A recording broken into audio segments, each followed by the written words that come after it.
శ్రీ గురవే నమః. భగవంతుడు చాలా స్పష్టంగా చెప్తున్నాడు. భక్తుడంటే ఆయనకి ఎంత ప్రీతి విశేషమో, భక్తుడి యొక్క శ్రేష్టమైనటువంటి స్థితిని, భక్తి యొక్క విశిష్టతను ఈ అంశం స్పష్టంగా చెప్తున్నప్పటికీ మనం భక్తుల విషయంలో, భక్తి విషయంలో అవగాహన లేకుండా ఉండటం అనేది భగవద్విశ్వాసంలో లోపమే. తపస్విభ్యోధికో యోగి జ్ఞానిభ్యోపి మతోధిక కర్మిభ్యశ్చాధికో యోగి తస్మాద్ యోగి భవార్జున. తపస్విభ్యోధికో యోగి, తపస్వి కంటే యోగి శ్రేష్ఠుడు అని చెప్తున్నాడు. జ్ఞానిభ్యోపి మతోధిక, జ్ఞాని కంటే కూడా యోగే శ్రేష్ఠుడని చెప్తున్నాడు.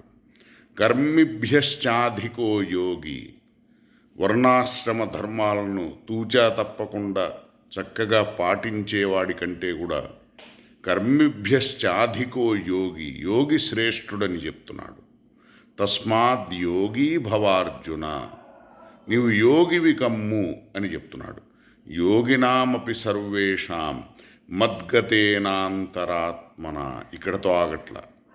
యోగినామపి సర్వేషాం, ఈ యోగులందరిలోకి ఎవరు శ్రేష్ఠులు అంటే మద్గతేనాంతరాత్మన శ్రద్ధావాన్ భజతే యో మాం సమే యుక్తతమో మతః. ఎవరైతే శ్రద్ధాయుక్తులై నన్ను భజిస్తారో వాళ్ళ యొక్క స్థితి శ్రేష్టమైనది, వాళ్ళు సరైన స్థితిలో ఉన్నట్లు అని. దీనిని బట్టి భగవంతుడు భజ సేవాయాం అనే ధాతువును అనుసరించి శ్రద్ధావాన్ భజతే యో మాం, నా యందు భక్తి శ్రద్ధలు కలిగినటువంటి వాళ్ళు ఎవరైతే ఉంటారో, నా యందు అనన్యనిష్టను కలిగినటువంటి జీవులు ఎవరైతే ఉంటారో వాళ్ళు శ్రేష్టమైనటువంటి ఉపాయాన్ని ఆశ్రయించినట్లు. అనన్యచేతా సతతం యో మాం స్మరతి నిత్యశః తస్యాహం సులభః పార్థ అని చెప్తున్నాడు కదా. వాళ్లకు నేను సులభుణ్ణి అని. యో మామేవమసమ్మూఢః జానాతి పురుషోత్తమం స సర్వవిద్ భజతి మాం సర్వభావేన భారత. వేదైశ్చ సర్వైరహమేవ వేద్యః వేదాంతకృద్వేద విదేవ చాహం. వేదవేద్యుడు, వేదకృత్, వేదవిత్ భగవంతుడు. అంటే సమస్త వేదముల చేత తెలియబడేవాడు. వేదకృత్, వేదాలను లోకానికి అందించినవాడు. అంటే ఆయన యొక్క ఉచ్ఛ్వాస నిశ్వాసలే వేదం. వేదవిత్, సంపూర్ణంగా వేద జ్ఞానాన్ని కలిగి ఉన్నవాడు. ఆయనే సర్వజ్ఞుడు కదా.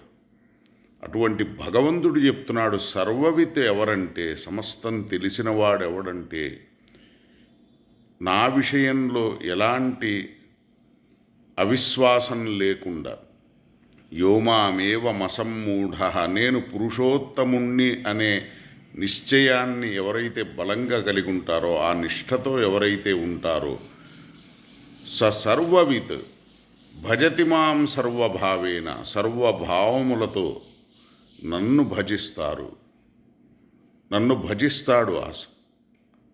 సర్వవిత్ అంటే ఇంకేదేదో తెలుసుకోవటం కాదు, భగవంతుణ్ణి ఆశ్రయించాలని తెలుసుకోవడం, భగవంతుణ్ణి శరణు వేడే నిష్ఠను నిశ్చయాన్ని కలిగి ఉండటం. మరి ఈ భక్తి యొక్క మహిమ సాధారణమైనదైతే భక్త్యా అసాధ్యం నకించిదస్తి, భక్తికి అసాధ్యం అనేదే లేదు. దీని గురించే భక్తిని సర్వోచ్చ కక్ష కింద తెలుసుకొని భగవద్భక్తిని చేసే విషయంలో నిష్టను పెంపొందించుకోవాలి. భక్తి మార్గం ఎంత సులభమైనదో అంత శ్రేష్టమైనది కూడా. భక్తే అందరికీ ఆశ్రయం. భక్తి జ్ఞాన వైరాగ్యాలను సహజంగానే ఇవ్వగలుగుతుంది. వాసుదేవే భగవతి భక్తియోగ ప్రయోజిత జనయత్యాశు వైరాగ్యం జ్ఞానంచ యదహైతుకం. ఒకటి వైరాగ్యాన్ని, జ్ఞానాన్ని చాలా సులభంగా భక్తి ఇవ్వగలుగుతుంది. ఎందుకంటే భక్తి జనని, జ్ఞాన వైరాగ్యాలు ఆ భక్తి అనే జనని యొక్క సంతానం.